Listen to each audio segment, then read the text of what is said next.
have to greet everybody that walks in.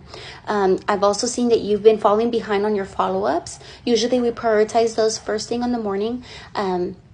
I just want to know, is there anything at home? Like, forget the work. Like, just tell me, how are you feeling? Is there anything that I can do?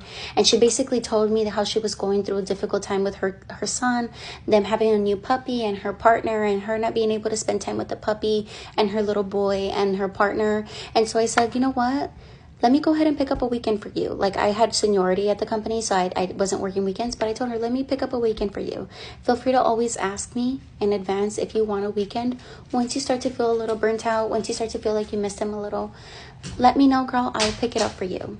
Go ahead and take this upcoming weekend off. Let me talk to the manager, see what we can do. It worked out. She came back. She was refreshed. We were able to tackle that down. And then whenever I saw her kind of falling behind again, I would pick up again right where we left off. Great example.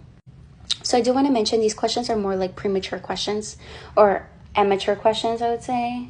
Yeah. Basically, I don't see this in most companies, but I'm just telling you what I've seen so far. But really good companies don't go like into detail, like, oh, tell me about a time you went out of your way for a resident, or, tell me about a time, like, yeah.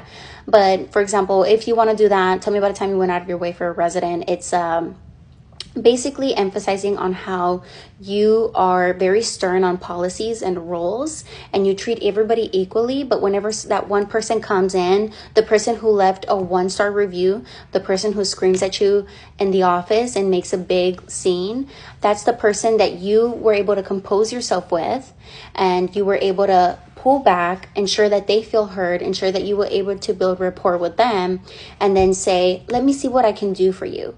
Rather than you being your stern self, you just kind of changed your way for that resident because you knew that you're going to have them for 12 months or longer, that you just want to ensure that we can do all that we can for them to feel heard, so that they can feel like, we are out here to be their friend. We're not against them. We are there with them.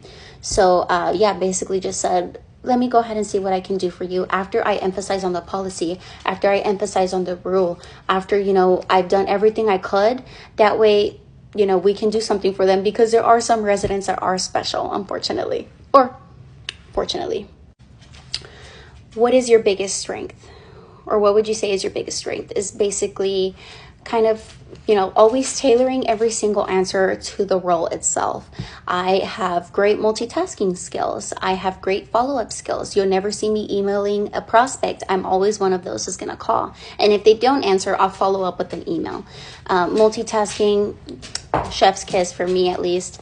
But yeah, I pay attention to detail.